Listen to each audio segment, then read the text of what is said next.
6-year-old Zoe Hampton stood frozen in the jetway, tears streaming down her face as the flight attendant pointed toward the exit. Behind her, passengers whispered and stared. Nobody knew her father, Commander Elijah Hampton, was about to shut down the entire airport. Before we dive into this shocking story, where are you watching from today? Hit that like button if you've ever witnessed discrimination while traveling, and subscribe to follow more stories of justice being served. Let's see what happens when this little girl's dad decides enough is enough. The morning had started with such promise. 6-year-old Zoe Hampton bounced excitedly on her toes as she watched her father, Elijah, pack the last of their carry-on items. At 38, Commander Elijah Hampton was not just any traveler, he was a respected commercial airline pilot with Eastern Skies Airlines and a former Air Force officer with over 15 years of flying experience. Today was special. Zoe's very first flight. "Daddy, will the plane go super fast like in your simulator?" Zoe asked, her dark eyes wide with anticipation as she clutched her beloved stuffed cat, Captain Whiskers, dressed in a tiny pilot's uniform that matched her father's. Elijah smiled, adjusting the collar of Zoe's yellow dress. "Even faster, Zoe Bear. We'll be in Atlanta visiting Grandma Evelyn for her birthday before you know it." He'd originally been scheduled to pilot this flight to Atlanta himself, but a last-minute scheduling change had reassigned him. Still, using his employee benefits, he'd secured first-class tickets for them both. If he couldn't fly the plane, at least they'd travel in comfort. "Will I get to see the cockpit?" Zoe asked, carefully placing Captain Whiskers in her backpack alongside her coloring books and snacks. "I've already arranged it," Elijah promised. "Captain Wilson is an old colleague. He'll let you see all the controls." Their relationship was special. Since Zoe's mother Diana had passed away from cancer 2 years ago, it had been just the two of them. Elijah had rearranged his flying schedule to be home more, and Zoe had become his shadow, absorbing everything about aviation. She'd declared at age 4 that she would be a pilot, just like Daddy, and Elijah kept every crayon-drawn airplane she created. What Zoe didn't understand yet, what Elijah hoped she wouldn't have to learn for many more years, was how difficult his journey had been. As one of the few black pilots at Eastern Skies, Elijah had faced discrimination at every level of his career. From flight school instructors who graded him more harshly to passengers who did double takes when seeing him in the cockpit, he'd overcome countless barriers through sheer excellence and determination. Their apartment in Queens was modest but filled with aviation memorabilia, model planes hanging from Zoe's ceiling, framed photos of Elijah beside various aircraft, and his numerous commendations. This morning, he'd helped Zoe pack her special, flying outfit, a yellow dress with tiny airplanes embroidered along the hem that her grandmother had made. "You're going to love flying, Zoe," Elijah said as he zipped up their suitcase. "It's like being a bird, but with better snacks." Zoe giggled, twirling in her dress. "Can Captain Whiskers have a snack too?" "Of course. He's part of the crew today." They took a taxi to LaGuardia Airport, Zoe's face pressed against the window as they approached the terminal. Elijah wore part of his uniform, his pilot's jacket with commander's stripes, since he had a meeting with the airline's training department immediately after landing in Atlanta. "Wow," Zoe whispered as they entered the bustling terminal, her small hand gripping her father's tightly. "It's so big." The first hint of trouble came at the security checkpoint.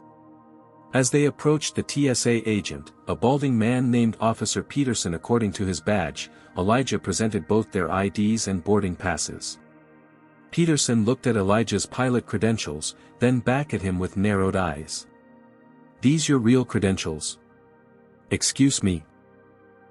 Elijah asked, keeping his voice level despite the familiar sting of the question. "Just making sure," Peterson said, examining the ID with unnecessary scrutiny. "Can't be too careful these days."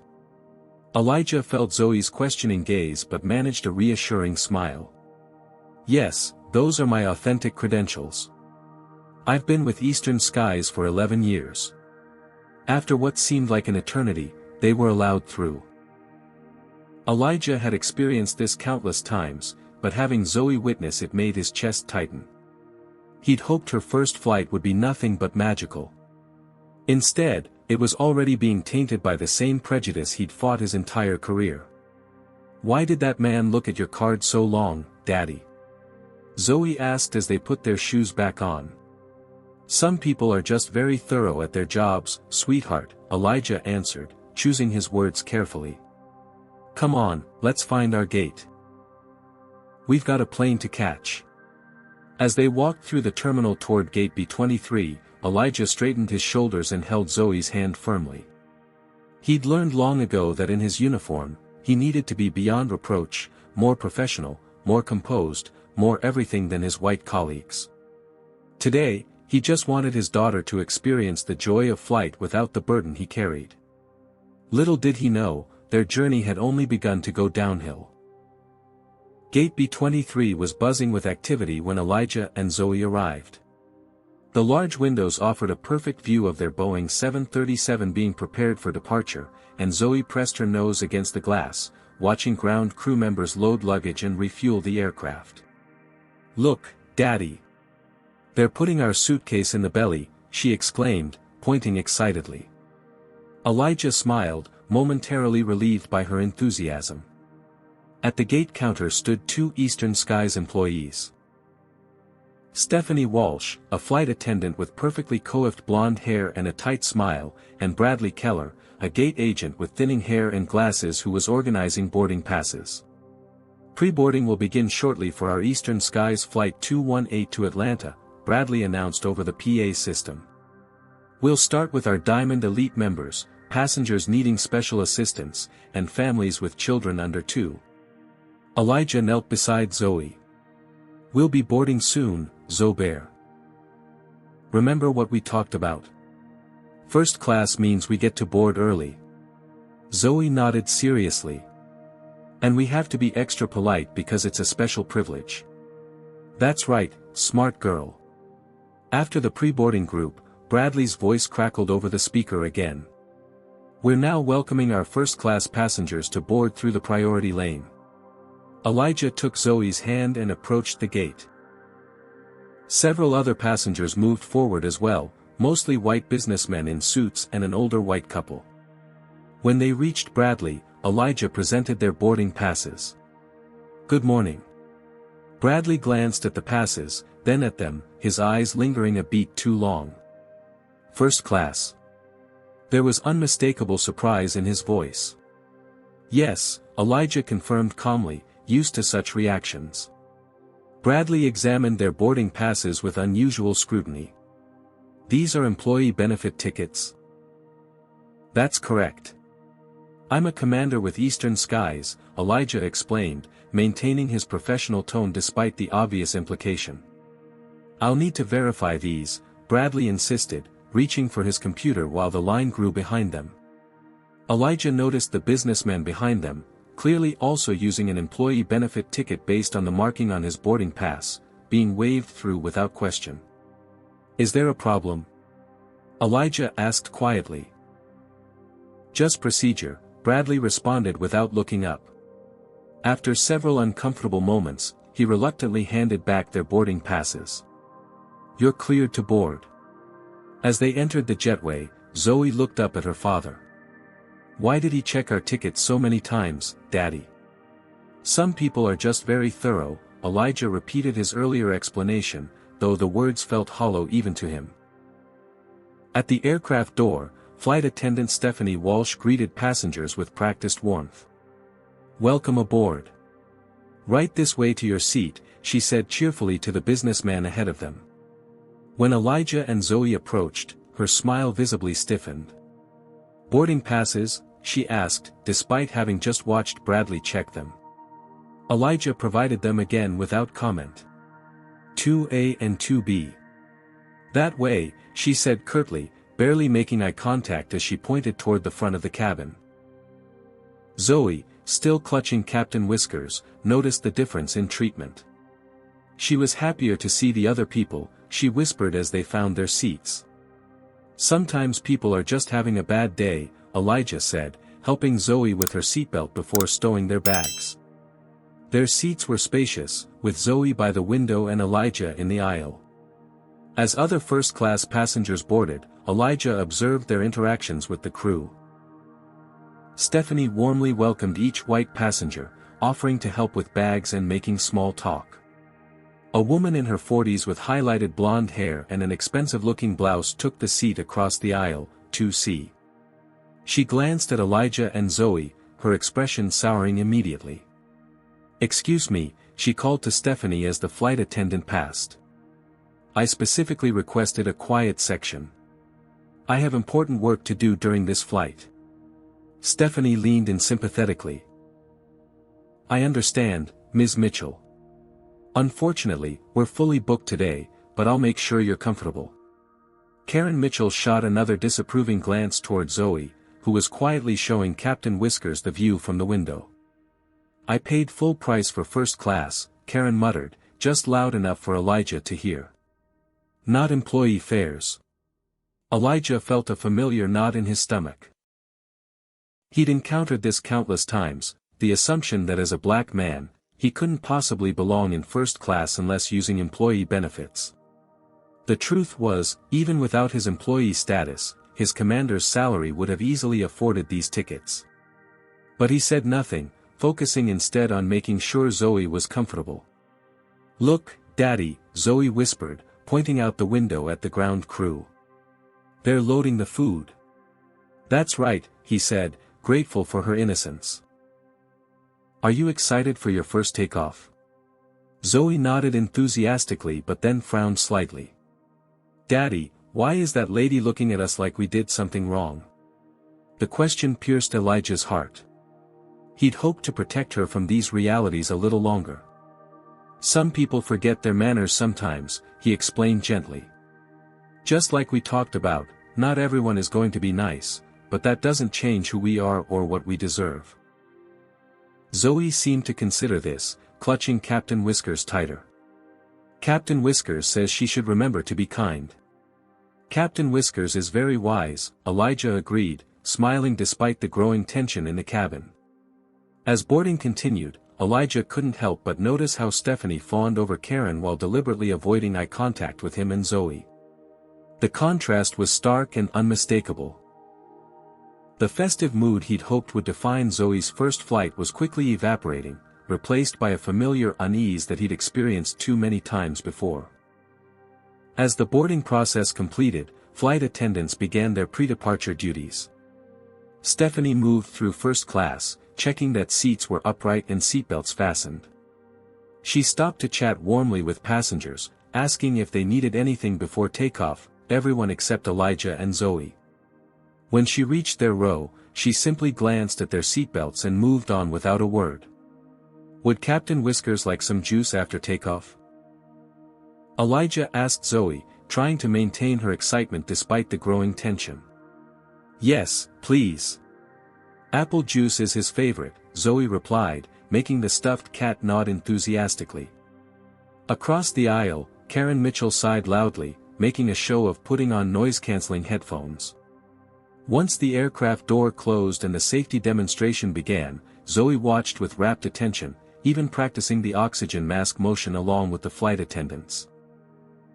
When the plane began to taxi, her eyes widened with excitement. "We're moving, Daddy. We're really moving." "That's right, Zoe. Get ready for the most amazing feeling when we take off." The aircraft paused at the runway threshold, engines spooling up for departure. When they finally accelerated down the runway, Zoe gasped in delight, gripping both Captain Whiskers and her father's hand as the forces pushed them back in their seats. When the wheels left the ground, her face lit up with pure joy. "We're flying. We're really flying, Daddy." For a moment, everything was perfect. Exactly as Elijah had hoped for her first flight experience. Once they reached cruising altitude and the seatbelt sign dinged off, Stephanie began the first-class beverage service. She served Karen first, offering a warm smile as she placed a napkin and glass of white wine on her tray table. "Here you are, Ms. Mitchell. Let me know if you need anything else." Working her way around the cabin, Stephanie served every passenger with attentive care until she reached Elijah and Zoe. Her demeanor changed instantly. "Drinks?" she asked curtly. "Apple juice for my daughter, please, and coffee for me," Elijah requested politely. Stephanie returned moments later, practically dropping the plastic cup of juice and coffee on their tray tables without napkins. The juice sloshed slightly as she set it down. "Thank you," Elijah said, maintaining his composure. Zoe reached for her juice, but the cup was placed too far on the tray. As her small fingers tried to grasp it, the cup tipped, spilling a small amount of apple juice onto the tray table. "Oh no!" Zoe gasped, immediately trying to contain the spill with her small napkin. Stephanie whirled around at the sound. "What happened?" she demanded sharply. "Just a small spill," Elijah explained calmly. "We've got it under control." But Stephanie was already looming over them, her expression severe. "This is first class. You need to control your child," she hissed, loud enough for nearby passengers to hear. Zoe's lower lip trembled. "I'm sorry. It was an accident." "This is precisely why children should be seated in economy," Karen Mitchell interjected loudly from across the aisle. "Some of us paid for a premium experience." Elijah felt his jaw tighten but kept his voice measured. "My daughter apologized for an accident. The spill is contained and there's no damage. Undisciplined children don't belong in first class," Karen continued, looking around for support from other passengers. A few uncomfortable glances were exchanged, but no one spoke up. Tears welled in Zoe's eyes as she clutched Captain Whiskers closer, trying to make herself smaller in the large seat. "It's okay, Zoe," Elijah whispered. "Accidents happen."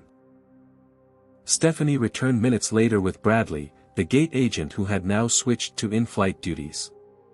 They huddled at the front of the cabin, repeatedly looking back at Elijah and Zoe while whispering to each other. "Have you ever witnessed someone being unfairly treated on a flight? Comment number 1 if you think airlines should provide better training on equal treatment for all passengers. Hit like if you believe children deserve respect regardless of where they're seated. And make sure you're subscribed to see how this father responds to this outrageous situation. Can you believe what happens next when the captain gets involved?" Moments later, they approached with stern expressions. "Sir, your child is being disruptive," Stephanie stated flatly. "Disruptive?" Elijah questioned, genuinely confused. "She accidentally spilled a few drops of juice, which we've already cleaned up." "We've received complaints," Bradley added, glancing meaningfully toward Karen Mitchell. "First-class passengers expect a certain environment." "My daughter has been perfectly well behaved," Elijah countered, keeping his voice calm despite his rising anger. "She's sitting quietly, following all rules, and handled a minor accident responsibly." Other passengers were now openly watching the confrontation. Some looked uncomfortable, others curious, and a few nodded in agreement with either Elijah or the crew. "Sir, if you continue to argue, we'll have further issues," Stephanie warned.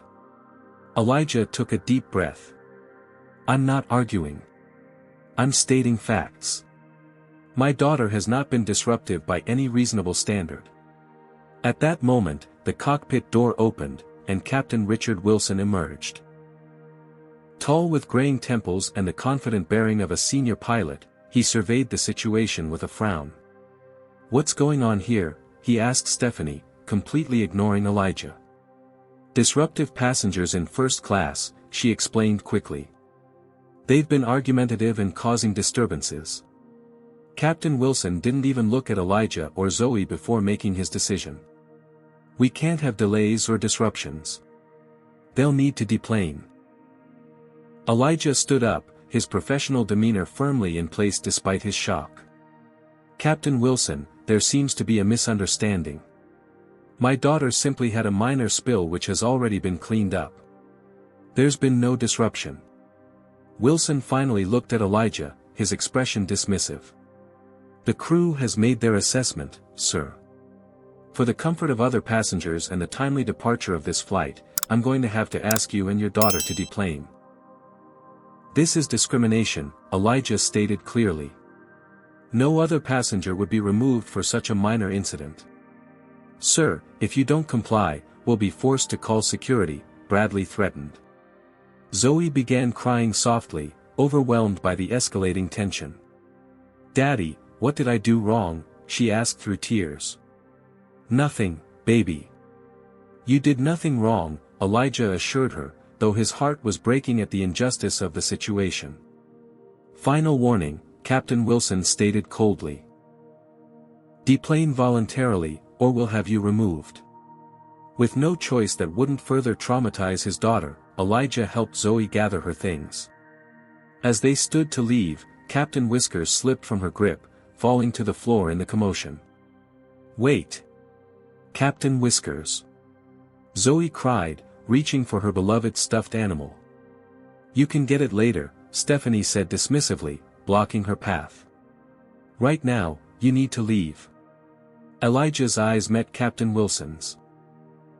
This isn't over, he said quietly, guiding his sobbing daughter toward the exit as whispers rippled through the cabin. The walk back through the jetway was excruciating.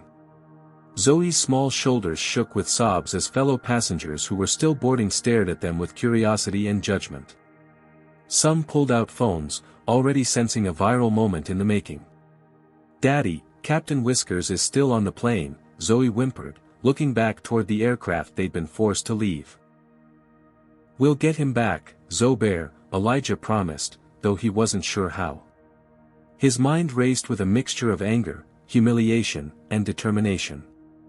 In 15 years of flying, he'd witnessed countless passengers create genuine disruptions, loud arguments, drunken behavior, even physical altercations, without being removed. Yet his 6-year-old daughter had been ejected for spilling a few drops of juice. As they emerged into the terminal, Bradley Keller was already at the gate desk, a smug expression poorly hidden behind a mask of professional concern. I'll need your boarding passes, he said, holding out his hand. We'll have to process your removal from the flight. Elijah handed them over wordlessly, focusing instead on comforting Zoe. It's okay, baby. Everything's going to be all right. What did I do wrong? She asked again, her voice small and confused. Why don't they like us? The question pierced Elijah's heart. How could he explain systemic racism to a 6-year-old who just wanted to fly on an airplane? Some people make wrong judgments based on how others look, he explained gently, kneeling to her level. It's not about anything you did. It's about them, not you. Bradley handed over a form. You'll need to sign this acknowledgement of removal for disruptive behavior. Elijah didn't take the paper. I'm not signing anything acknowledging disruptive behavior when none occurred. Bradley's expression hardened. If you don't sign, you'll be banned from future flights. That would be an interesting policy to enforce, Elijah replied evenly, pulling out his phone. I need to make a call. He dialed the airline's customer service line while Zoe leaned against him, her tears now quieted to occasional sniffles. After navigating the automated system, he reached a representative. This is Angela Davis, how can I help you today? Angela, my name is Elijah Hampton. My daughter and I were just removed from Flight 218 to Atlanta for allegedly being disruptive. The actual reason was a few drops of spilled juice and, I strongly believe, racial discrimination. I'm very sorry to hear that, Mr. Hampton, Angela replied, her voice conveying genuine concern. That's completely unacceptable. Let me pull up your reservation. While Elijah waited, he noticed a security guard approaching, a tall, broad-shouldered man whose badge identified him as Thomas Reynolds. Is there a problem here? Thomas asked, his hand resting near his radio, eyes focused solely on Elijah. No problem, Elijah responded calmly. Just addressing an issue with our flight. Thomas looked skeptical. Gate agent called security about a disruptive passenger. Bradley nodded from behind the counter, pointing at Elijah. He's refusing to accept the removal and won't sign the acknowledgement form. Several nearby passengers had stopped to watch the interaction, some openly recording with their phones. Elijah noticed but maintained his focus on the immediate situation. "There's been a misunderstanding," Elijah explained to Thomas. "My daughter accidentally spilled a few drops of juice, which we cleaned up immediately." The flight attendant and gate agent escalated the situation unnecessarily. "Sir, I'm going to need you to calm down," Thomas said, though Elijah's voice had remained perfectly level. "I am calm," Elijah replied. "I'm simply stating facts." Into the phone, he heard Angela say, "Mr. Hampton, I see your reservation. I'm so sorry, but according to our system, the captain has made the final decision for removal. There's nothing I can do to override that immediately. Angela, what you need to understand is that I'm Commander Elijah Hampton. I'm a senior pilot with Eastern Skies." There was a moment of shocked silence on the line. "Commander Hampton? I didn't realize. This is completely unacceptable. Please hold while I contact a supervisor." Thomas was still hovering nearby, his stance suggesting he was prepared for Elijah to cause trouble. Nearby passengers continued to watch and record. "I'd like to speak with the airport manager," Elijah said to Thomas, his voice firm but professional. "That's not necessary," Thomas replied. "You need to leave the gate area." "I'm an Eastern Skies commander and I have every right to be here," Elijah stated, finally reaching for his ID. "I'm requesting to speak with the airport manager regarding discriminatory treatment." Thomas's expression changed as he examined Elijah's pilot credentials. "You're a pilot?" "Commander Elijah Hampton, senior pilot with Eastern Skies for 11 years, former Air Force officer." The security guard's demeanor shifted instantly. I didn't realize, sir." Zoe looked up at the adults, confusion replacing some of her fear. "Why is everyone acting different now, Daddy?" The innocent question hung in the air, highlighting the sudden change in treatment once Elijah's position was revealed. It was a lesson Elijah had hoped to spare her from for a few more years, how quickly respect could be granted or withheld based on perception. "Because now they know who your daddy is," Elijah answered truthfully, squeezing her hand. Within minutes, the atmosphere at Gate B23 had transformed. Airport Operations Manager Victoria Sanderson arrived promptly after Thomas radioed for assistance. She was a trim woman in her 50s with a brisk, efficient manner that suggested she wasn't accustomed to being summoned for passenger issues. "I understand there's a situation here," she began, her tone dismissive as she surveyed Elijah and Zoe. "Sir, I'm sure we can get you rebooked on a later flight with minimal fuss. Ms. Sanderson," Elijah replied calmly, "my name is Commander Elijah Hampton. I'm a senior pilot with Eastern Skies, and my daughter and I were just removed from our flight for what I can only conclude was racial discrimination." He presented his credentials, watching as her expression shifted from dismissive to concerned in seconds. "Commander Hampton? I wasn't aware," she stammered, suddenly straightening her posture. "Please, can you explain what happened?" Elijah recounted the events precisely, the different treatment during boarding, the spilled juice, the disproportionate reaction, and the subsequent removal. Throughout his explanation, he kept one arm around Zoe, who was now quietly leaning against him, emotionally exhausted. "This is completely unacceptable," Victoria said, her professional mask now firmly back in place. "I'd like to review the security footage immediately. Thomas, please escort Commander Hampton and his daughter to the premium lounge while I investigate." "I'd like that footage preserved," Elijah added firmly. "All of it, from check-in through boarding." "Of course," Victoria agreed quickly. "I'll personally ensure it's secured." As they spoke, word had apparently spread among the airport staff. Several airline employees were now hovering nearby, whispering and glancing in their direction. The power dynamic had shifted completely. "I also need to retrieve my daughter's stuffed animal from the plane," Elijah added. "It was left behind when we were removed." "I'll send someone immediately," Victoria assured him. At that moment, Elijah's phone rang. It was James Patterson, the airline's regional director, whom Angela had apparently contacted. "Commander Hampton, this is James Patterson. I just heard about the situation. I'm on my way to the airport now." "Thank you, James. I appreciate your prompt response."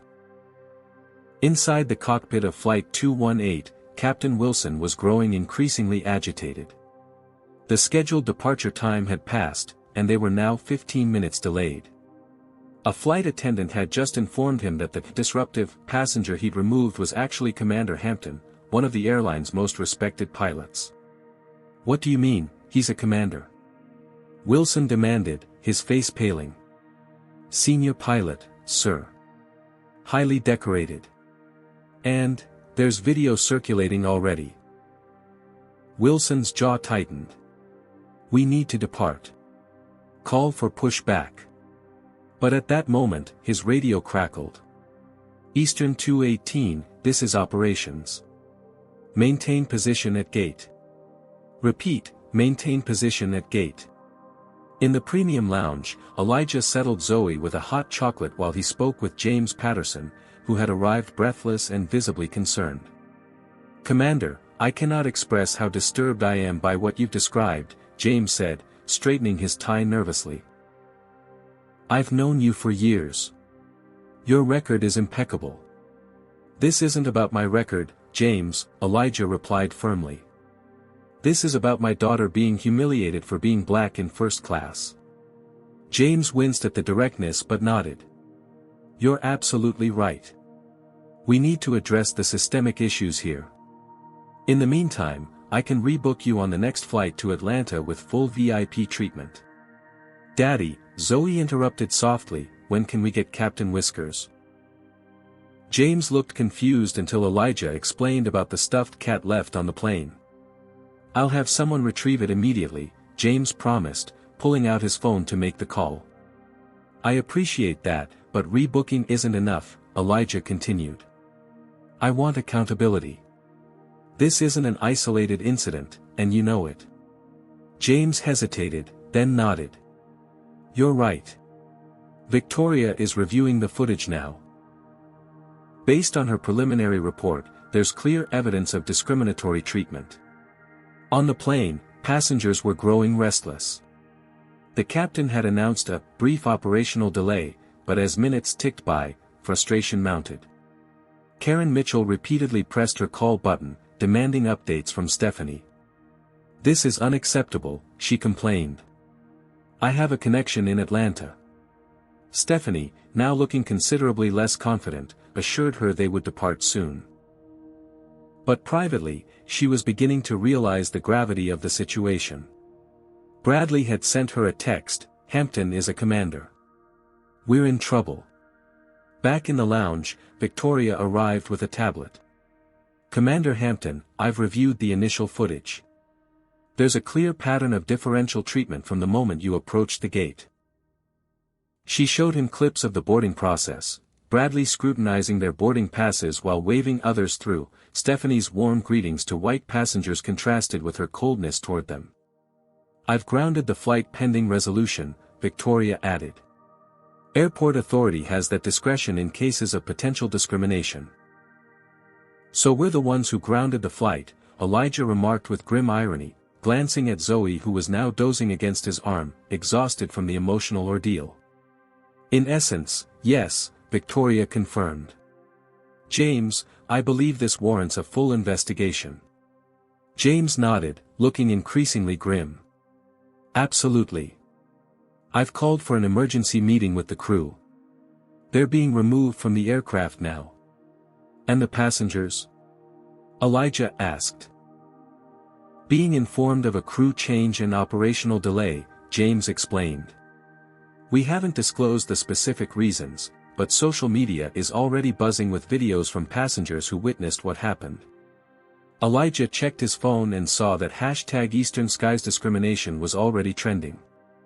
The incident had escalated far beyond a personal matter, it was now a public relations crisis for the airline and a spotlight on the everyday discrimination that black travelers faced. "Daddy?" Zoe murmured, half asleep. "Are we still going to see Grandma?" "Yes, baby," he assured her, stroking her hair. "We're still going. It's just going to take a little longer than we thought." As James stepped away to take another call, Elijah reflected on the rapid turn of events. What had begun as a dream trip for his daughter had transformed into a nightmare, then into something else entirely, a potential catalyst for change. The flight was grounded, the crew under investigation, and the airline scrambling to respond. All because they had refused to accept the injustice that so many others were forced to endure in silence. Within an hour, the situation had escalated to the highest levels of Eastern Skies management. James Patterson had commandeered a conference room near the terminal, where an emergency meeting was now underway. Captain Wilson, Stephanie Walsh, and Bradley Keller sat on one side of the table, their expressions ranging from defiant to anxious. On the other side sat James, Victoria, and now Jennifer Robertson, the airline's chief diversity officer who had been called in specifically for this incident. "Let's be absolutely clear about what happened today," James began, his tone uncharacteristically stern. A respected commander of this airline and his 6-year-old daughter were removed from a flight without just cause. Captain Wilson leaned forward. "With all due respect, I was responding to reports from my crew about disruptive behavior." "Disruptive behavior?" Jennifer repeated, consulting the notes before her. According to multiple witness statements and security footage, the disruption was a few drops of spilled apple juice that were immediately cleaned up. Stephanie shifted uncomfortably in her seat. The passenger was argumentative when addressed about the spill. "Let's review the footage again," Victoria suggested, pulling up the security video on the conference room screen. The video clearly showed the sequence of events: Zoe accidentally spilling a small amount of juice, Elijah helping her clean it up, and Stephanie approaching with an obviously hostile demeanor. There was no evidence of disruption or argumentative behavior from either Elijah or Zoe. "Would you care to revise your statement, Ms. Walsh?" Jennifer asked pointedly. Before Stephanie could respond, another flight attendant, Maya Chen, who had been working in economy class during the incident, asked to enter the room. "I feel I need to speak up," Maya said once admitted. "This isn't the first time I've witnessed this kind of treatment from certain crew members." Bradley immediately protested. "That's completely unfair. We were following procedure for disruptive passengers." "Were you?" James challenged. "Because our procedure specifically defined disruptive behavior, and spilling a few drops of juice doesn't qualify. Furthermore, our procedures require documented warnings before removal, which weren't given." The mood in the room grew increasingly tense as Maya shared her observations of how Stephanie and Bradley had treated passengers of color differently on multiple flights. Captain Wilson's face reddened as his role in the incident came under scrutiny. "I was relying on my crew's assessment," Wilson insisted.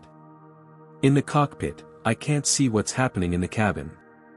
"Yet you made the decision to remove them without investigating personally," Jennifer noted. "Would you have done the same for an elderly white passenger? Or was your rapid judgment influenced by who you saw? Do you think airline staff should be held accountable for discriminatory actions?" Comment number 1: if you believe there should be zero tolerance for racism in travel. Hit like if you support Elijah's calm but firm stand against injustice. Make sure you're subscribed to see how this unfolds when passengers start speaking out too. What do you think happens when the CEO gets involved? Meanwhile, in the terminal, passengers from Flight 218 had been deplaned and were waiting for updates. Among them was Walter Brooks, a businessman who had been seated in first class near Elijah and Zoe. When he heard what had happened, he approached an airline representative. "I was sitting across from them," Walter explained. "That little girl did nothing wrong. The way they were treated was disgraceful." Several other passengers came forward with similar accounts, including recorded video of the incident. One particularly damning clip showed Karen Mitchell leaning over to Stephanie before the confrontation, clearly saying, "I don't think they belong in first class. Can you do something about it?" When this video was shown in the conference room, Stephanie's composure finally broke. Ms. Mitchell kept pressing me, she admitted, her voice shaking. She said she paid full price and shouldn't have to sit near those people using employee benefits. And you prioritized her comfort over treating all passengers equally? Jennifer asked. I didn't think of it that way, Stephanie replied weakly. Bradley was still attempting to defend his actions when the door opened again, and Jennifer Torres, the airline CEO, entered the room. Everyone immediately stood. Sit down, she said curtly. I've just spent 30 minutes on the phone with our legal team and reviewing the social media firestorm this incident has created. I want answers, and I want them now. As the investigation intensified, Elijah remained in the premium lounge with Zoe, who had finally fallen asleep on one of the comfortable couches. An airline representative had retrieved Captain Whiskers from the plane, and the stuffed cat was now clutched tightly in Zoe's arms even as she slept. Elijah's phone buzzed continuously with messages of support from fellow pilots and flight attendants who had heard about the incident. The pilots' union had already issued a statement condemning discrimination and supporting Elijah. What had begun as a personal humiliation was rapidly becoming a rallying point for addressing long-standing issues within the airline industry. James Patterson returned to the lounge, looking both exhausted and determined. We've completed the initial investigation, he informed Elijah. The evidence is overwhelming. Captain Wilson, Stephanie Walsh, and Bradley Keller are being removed from duty pending a full review. And the passenger who instigated it? Elijah asked. Karen Mitchell is being denied boarding on the rescheduled flight. We're arranging alternative transportation for her, separately. Elijah nodded, satisfied with the immediate response but knowing that the deeper issues would require more sustained effort to address. What about the other passengers? They've been delayed for hours because of this. We're providing full compensation and accommodations as needed, James assured him. Most importantly, CEO Torres wants to meet with you personally. She's implementing emergency anti-bias protocols effective immediately. As they spoke, the FAA representative who had been called in due to the potential discrimination case arrived. The situation had escalated beyond an airline matter to a federal investigation into civil rights violations in air transportation. This is becoming bigger than just one incident, Elijah observed. It needed to, James replied solemnly. Sometimes it takes a spark to illuminate a much larger problem. Outside in the terminal, the story continued to spread. Passengers shared their videos and accounts online, flight crews discussed the incident in break rooms across the country, and the airline's leadership scrambled to address a crisis that revealed deep-seated issues within their corporate culture. For Elijah, watching his sleeping daughter, the pain of the day was tempered by the knowledge that perhaps her experience, difficult as it was, might help prevent another child from facing the same treatment. The flight hadn't just been grounded, the entire system was being called to account. The conference room had become the epicenter of a storm. Captain Wilson, Stephanie Walsh, and Bradley Keller sat facing not only the airline's management team but now Elijah himself, who had joined the meeting after ensuring Zoe was comfortably settled with an airline childcare specialist in the adjacent room. The atmosphere was charged with tension as CEO Jennifer Torres opened the discussion. Commander Hampton, first let me personally apologize for the inexcusable treatment you and your daughter experienced today, she began, her voice carrying the weight of authority and genuine regret. There is no justification for what happened. Elijah nodded acknowledgement but remained silent, his calm demeanor a stark contrast to the nervous energy emanating from the crew members across the table. I believe you all have something to say to Commander Hampton, Jennifer prompted, looking pointedly at Wilson, Stephanie, and Bradley. Captain Wilson cleared his throat. Commander Hampton, I made a decision based on information provided to me without proper verification. That was a failure of leadership on my part. It was more than that, Elijah replied evenly. It was an assumption based on how my daughter and I look. Would you have ordered the removal of a white family over spilled juice without even coming to see the situation for yourself? Wilson's face flushed. I'd like to think I would have handled any disruption the same way. But that's just it, Elijah pressed. There was no disruption. The only disruption was created by your crew's response to a black family in first class. Stephanie's eyes dropped to the table. Bradley fidgeted with his pen.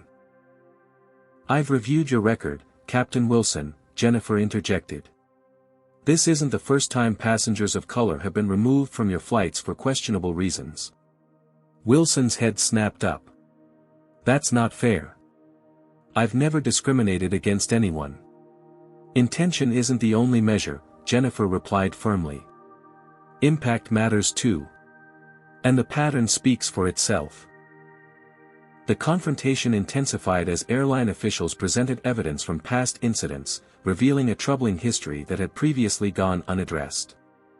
Flight attendant Maya Chen confirmed witnessing differential treatment of passengers based on race on multiple occasions. I tried to report it before, she admitted, but it was always dismissed as sensitivity or misunderstanding. Bradley, growing increasingly defensive, interjected, this is a witch hunt. We were just doing our jobs. Your job, Elijah stated firmly, is to ensure all passengers are treated with equal dignity and respect. That didn't happen today. The meeting was interrupted by James Patterson, who entered with a tablet. We have more passenger statements, he announced. And they're not good. He played a video recorded by a first-class passenger that clearly captured Karen Mitchell saying, I don't pay premium prices to fly with people who don't belong here.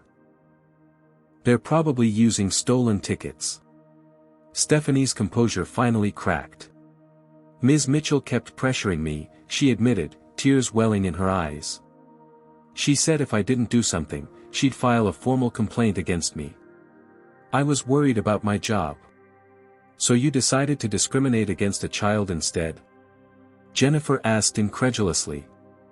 I didn't think of it as discrimination, Stephanie replied weakly.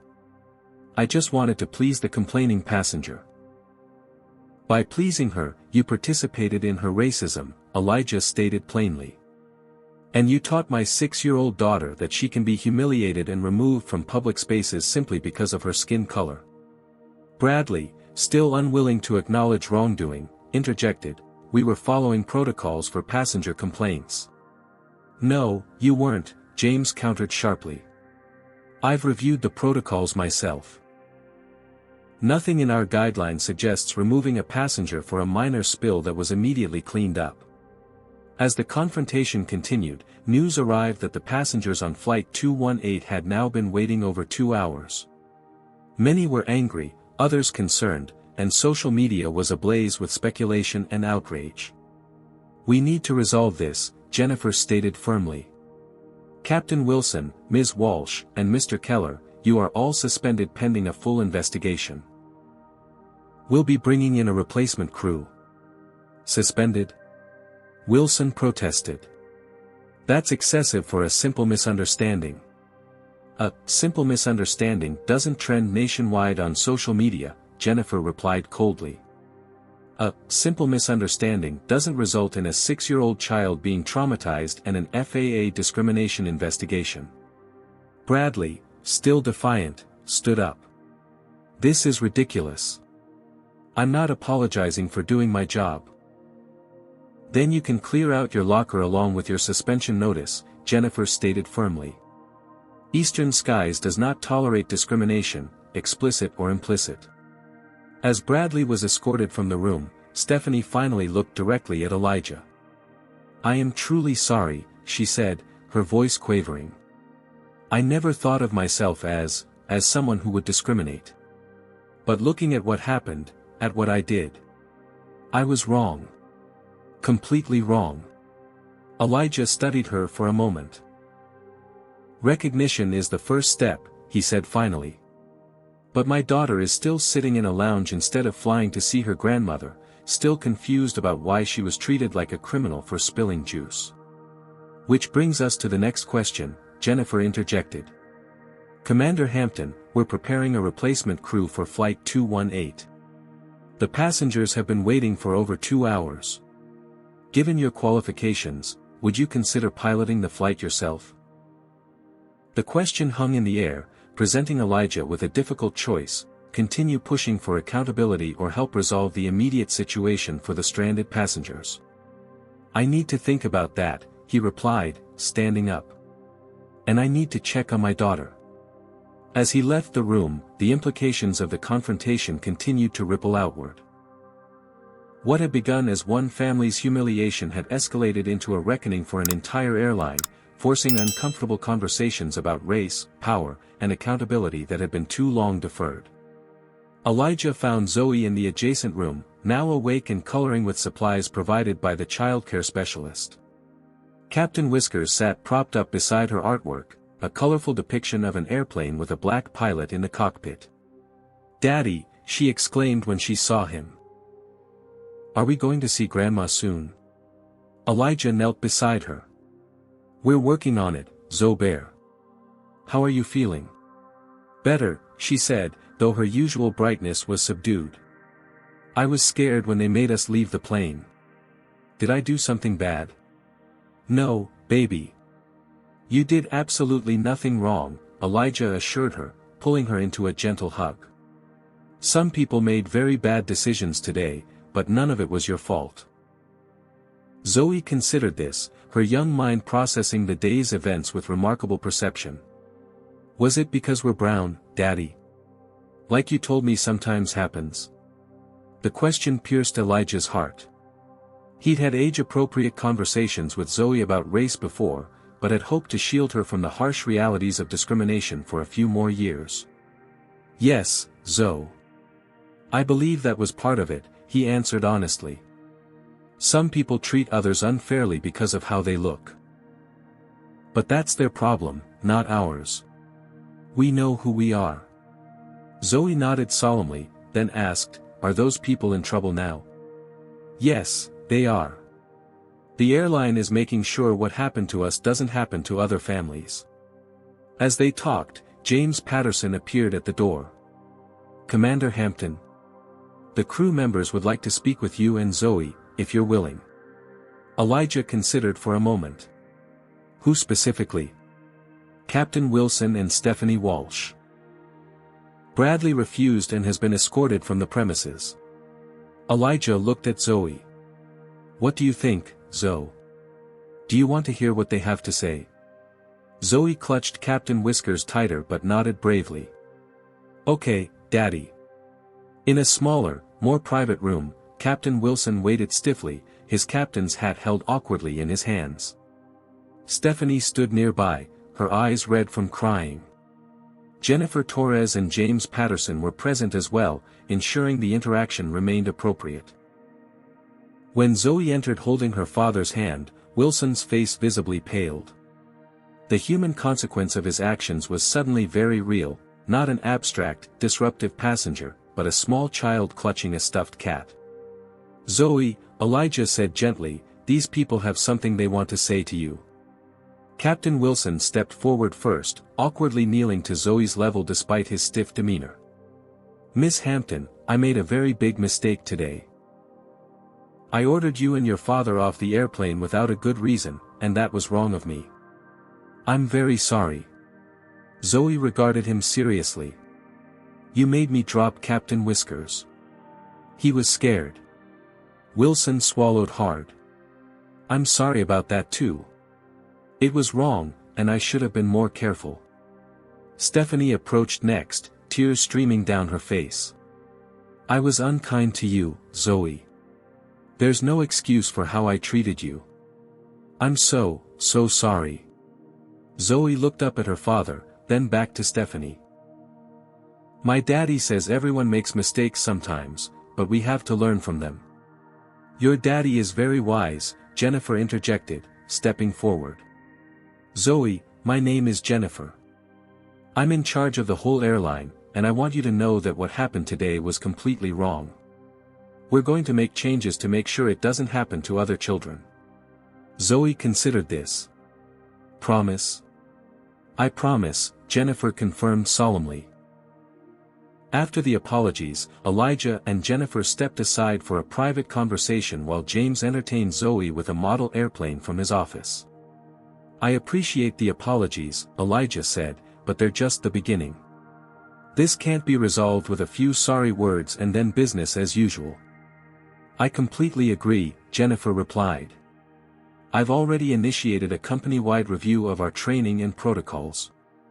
But there's still the immediate issue of Flight 218. Those passengers have been waiting nearly 3 hours now. And your proposal is that I fly the plane? You're qualified, respected, and it would send a powerful message," Jennifer confirmed. "But I understand completely if you'd prefer not to." Elijah was contemplating his response when Zoe approached. "Daddy, are you going to fly the airplane?" she asked, her eyes brightening at the prospect. "I'm considering it, Zoe." "You should do it," she exclaimed with unexpected enthusiasm.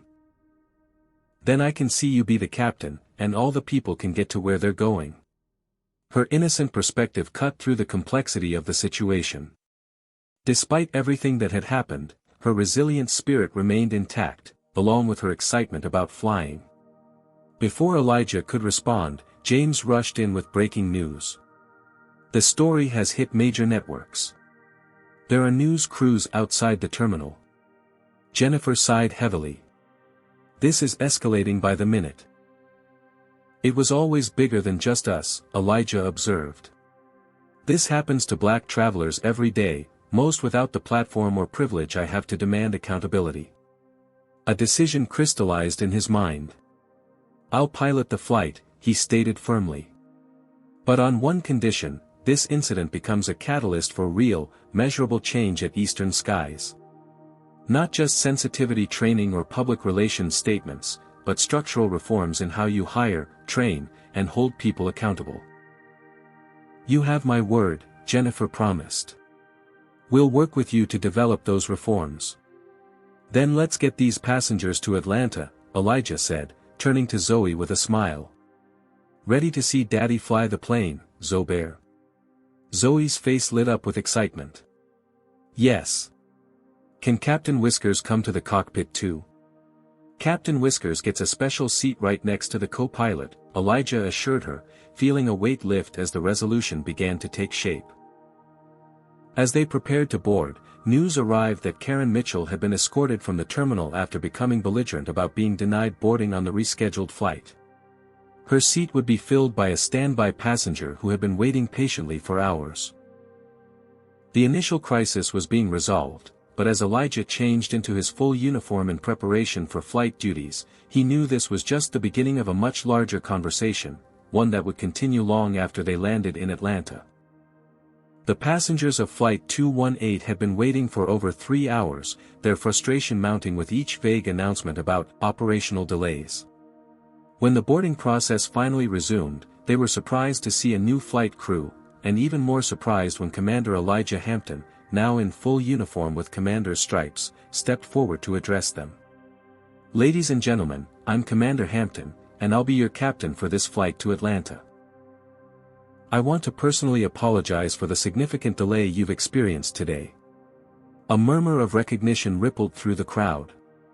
Many had witnessed the earlier incident or seen videos circulating on social media.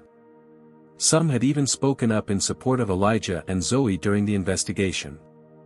"Some of you may be aware of the situation that led to this delay," Elijah continued, his voice steady and professional. "What began as an unfortunate incident has led to important conversations about how we treat each other, not just in the air, but everywhere. I appreciate your patience and understanding." As passengers boarded, many expressed their support directly to Elijah. Walter Brooks, the businessman who had provided testimony during the investigation, shook Elijah's hand firmly. "What happened was inexcusable," Walter said. "I'm glad you're at the controls now, Commander." In the cockpit, Elijah completed his pre-flight checks with First Officer Daniel Martinez, a respected colleague who had volunteered to serve as co-pilot when he heard what had happened. The replacement cabin crew, led by Senior Flight Attendant Aisha Johnson, was professional and warm, creating a noticeably different atmosphere than earlier. By special arrangement with the airline and FAA, Zoe was permitted to sit in the cockpit's jump seat for takeoff, with Captain Whiskers secured beside her. Her eyes were wide with wonder as her father guided the massive aircraft down the runway and into the sky. "We're flying, Daddy.